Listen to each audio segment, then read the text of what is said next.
خالد بن ولید وہ مسلم لیڈر ہیں جن کی ملٹری اسٹریٹجیز کو آج بھی آکسفورڈ اور ہارورڈ جیسی یونیورسٹیز میں پڑھایا جاتا ہے. Khalid ibn Walid was one of the 3 greatest warriors of all time. اور اس کے علاوہ امریکہ کی بڑی بڑی ملٹریز اکیڈمی میں ان کو پڑھایا جاتا ہے. دنیا کے بڑے بڑے لیڈرز چاہے وہ سکندر اعظم ہو یا نپولین ہو, انہوں نے اپنی زندگی میں کوئی نہ کوئی جنگ تو ضرور ہاری ہے, لیکن حضرت خالد بن ولید وہ واحد لیڈر ہیں جنہوں نے اپنی زندگی میں کوئی ایک جنگ بھی نہیں ہاری, بلکہ اللہ کے حکم سے انہیں ہر میدان میں فتح نصیب ہوئی. تو سوال یہ پیدا ہوتا ہے کہ حضرت خالد بن ولید کے یہ کارنامے سمجھ کر غیر مسلم ان سے فائدہ اٹھا رہے ہیں, لیکن ہم مسلمان ہو کر ان کے ان عظیم کارناموں سے نا واقف ہیں.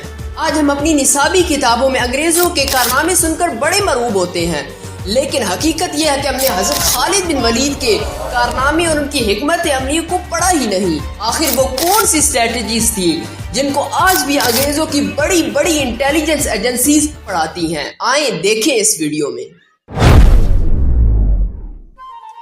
چلے واپس چلتے ہیں اس وقت جب حضرت خالد بن ولید کو خلیفہ اول حضرت ابو بکر صدیق نے پرشین امپائر کے خلاف محاذ پر بھیجا. مسلمانوں کی تعداد صرف اور صرف 18,000 تھی, بلکہ دوسری طرف پرشین امپائر کی فوج 40,000 کی فوج پر مشتمل تھی. یہ وہ وقت تھا جب مسلمانوں نے پہلی مرتبہ عرب سے نکل کر ایک عالمگیری سطح پر اسلام کا جھنڈا بلند کیا. انہوں نے پرشین کے ایک اہم علاقے کویت پر قبضہ کر لیا. جب یہ خبر پرشین امپائر کے بادشاہ کے پاس پہنچی تو اس نے ایک اور 40,000 کا لشکر مسلمانوں کے خلاف محاذ پر روانہ کیا.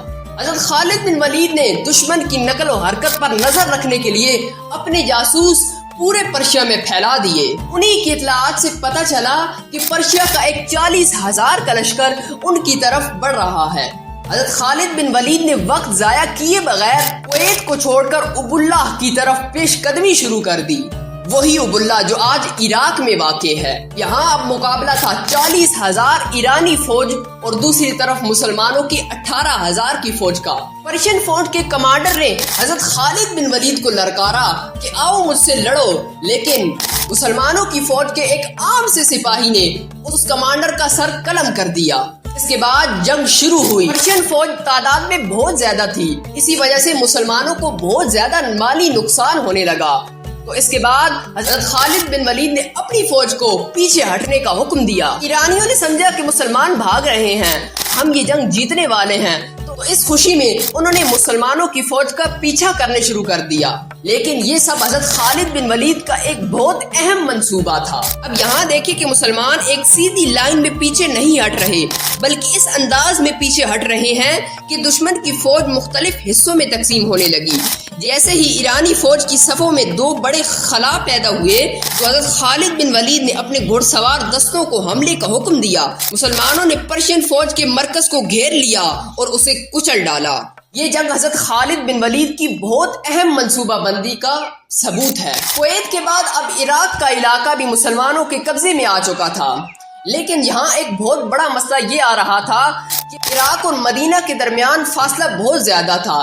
اس لیے مسلمانوں کو عراق سے مدینہ کمیونیکیشن میں بہت مسائل پیدا ہو رہے تھے. اسی لیے حضرت خالد بن ولید نے عراق کو ہی اپنا ایک نیا مرکز بنا لیا اور وہاں کے لوگوں کو تحفظ فراہم کیا اور ان کی جائیدادیں انہیں واپس کی. اور اس کے ساتھ ساتھ حضرت خالد بن ولید نے عراق کی معیشت کو مضبوط کرنے کے لیے ان لوگوں سے ٹیکس لیا, لیکن عراق کی عوام نے وہ ٹیکس بہت ہی خوشی سے ادا کیا, کیونکہ وہ ٹیکس اس ٹیکس سے بہت تھوڑا تھا جو پہلے وہ پرشین امپائر کو دیا کرتے تھے. اور اس علاقے میں عدالتیں قائم کی اور ان عدالتوں میں صحابہ کرام کو ججز مقرر کیا. سود کو ختم کیا گیا اور کاروبار کو مکمل آزادی دی گئی. مسلمانوں کا یہ حسن سلوک دیکھ کر وہ لوگ بہت متاثر ہوئے اور بڑی تعداد میں اسلام قبول کر لیا اور اس کے ساتھ ساتھ مسلمانوں کی عظیم فوج میں شامل ہوتے گئے. اب پرشین کمانڈر نے مشرق و شمال سے 2 الگ الگ فوجیں روانہ کی, لیکن چونکہ مغربی سرحد پر رومن سلطنت تھی اسی لیے ایرانی بادشاہ کو وہاں کا بھی خطرہ تھا. ادھر ایران کی ابھی وہ 2 فوجیں متحد بھی نہیں ہوئی تھیں کہ حضرت خالد بن ولید نے پہلے ہی ایک اور منصوبہ تیار کر دیا. اب مسلمان عراق سے ہوتے ہوئے صحرا کے راستے سے ولازہ پہنچے. جب وہاں ان کا پہلی فوج سے آمنا سامنا ہوا تو وہ فوج اپنے دوسرے دستے کا انتظار کرنے لگی جو ایران کی دوسری طرف سے آ رہا تھا، لیکن حضرت خالد بن ولید نے یہ موقع غنیمت سمجھا اور ان پہ حملہ کر دیا۔ جب مسلمان اور پرشین فوج آمنے سامنے ہوئی تو پرشین فوج میں سے ان کا ایک چیمپئن جسے وہ 1000 مرد کے نام سے جانتے تھے وہ سامنے آیا، لیکن وہ حضرت خالد بن ولید کے ہاتھوں مارا گیا۔ یہ جنگ بہت سخت تھی لیکن مسلمانوں کی تعداد بھی بہت کم تھی، لیکن مسلمانوں کی فوج کو ایک بار پھر بہت نقصان اٹھانا پڑا، جس کے بعد حضرت خالد بن ولید نے ایک بار پھر سے مسلمانوں کو پیچھے ہٹنے کا حکم دیا۔ لیکن اگر آپ غور کریں تو مسلمانوں کا یہاں بھی ایک بہت ہی بڑا منصوبہ تھا۔